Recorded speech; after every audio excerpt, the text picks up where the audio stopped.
Spectrum News reporter Kevin Frey is outside the jail. Kevin, what do we know about the process? I understand a mugshot was taken. Yeah, that's according reportedly to the sheriff. And just to give you some context, this all started about 25 minutes ago. He arrived just around 7:32, I believe, is when the motorcade drove up the driveway into the jail complex. Now they're leaving at 7:56 here local time, so not a very long process. We knew that from the get-go. Really, he was just going to go in, be arrested formally, be booked on these 13 charges, including the overarching racketeering charge, and then he would get his mugshot taken, he would have his fingerprints done, and then that was essentially it. He was already had negotiated this $200,000 bond agreement, so that was already put out of the way. And now he leaves. The next thing in the process, of course, is the arraignment, which is happening at a different time, where he'll get a chance to plead guilty, not guilty, and so forth. But now he's heading back to the airport and presumably back to New Jersey. Right. It was actually a pretty quick process and streamlined. Kevin, not all the co-defendants have surrendered yet, and the clock is ticking. What happens if they don't meet that deadline of noon tomorrow? Well, there will be an arrest warrant issued for them. We have seen quite a few of them start to trickle in over the last few days, but there are a few outstanding. And the ones that we have seen, I should note, are some of the big names that are a little more publicly well known, including Rudy Giuliani, the former mayor of New York City, just yesterday, who had a $150,000 bond agreement. Mark Meadows, former chief of staff, a $100,000 bond agreement. He's trying to get his case kicked up to the federal court system.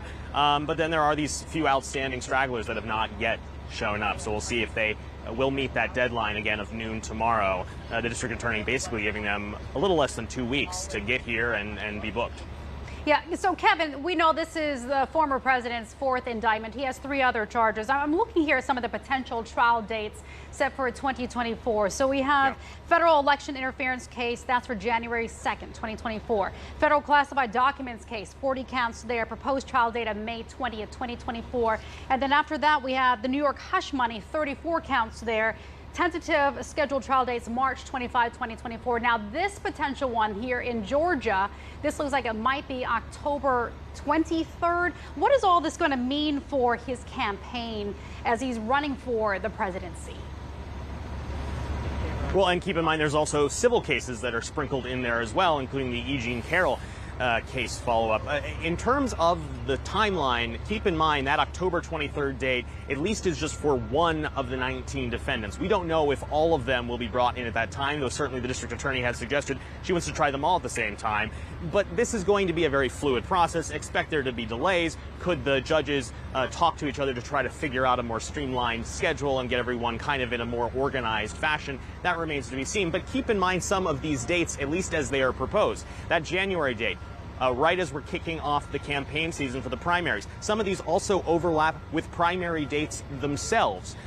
So Trump is going to be carrying out what is essentially going to be a courthouse campaign. If you remember the criticism of Joe Biden back in 2020, when Republicans basically said he's running his campaign from his basement, Trump's going to be running this campaign, if this schedule is kept, from the courtroom. Now, again, former President Donald Trump, he has paid his $200,000 bond, 10% of that down, so he is avoiding jail time. Is this something that he can really and truly considerably avoid? Jail time overall, or just jail time as we wait for the trial? Yes. On overall, it remains to, quite frankly, be seen. He now is in legal jeopardy on many different fronts. When it comes to the interim between now and whenever this trial takes place, remember there are various conditions that have been put on this bail, including the fact that he is not allowed to attack co-defendants. He's not allowed to attack witnesses, both directly or indirectly. And keep in mind, he has a bit of a trigger finger when it comes to his social media channels in terms of expressing his views, expressing his mind. So whether or not he will stay in line with those requirements from the judge remains to be seen. And then it's ultimately going to be at the discretion of the judge whether or not he is complying. And this creates all sorts of unprecedented questions, because where does political speech that you would have on the campaign trail carry into, going after someone in a way that violates these requirements of the conditions of bail? Yeah, okay. Kevin Frey, again, former President Donald Trump just now leaving the Fulton County Jail in Georgia.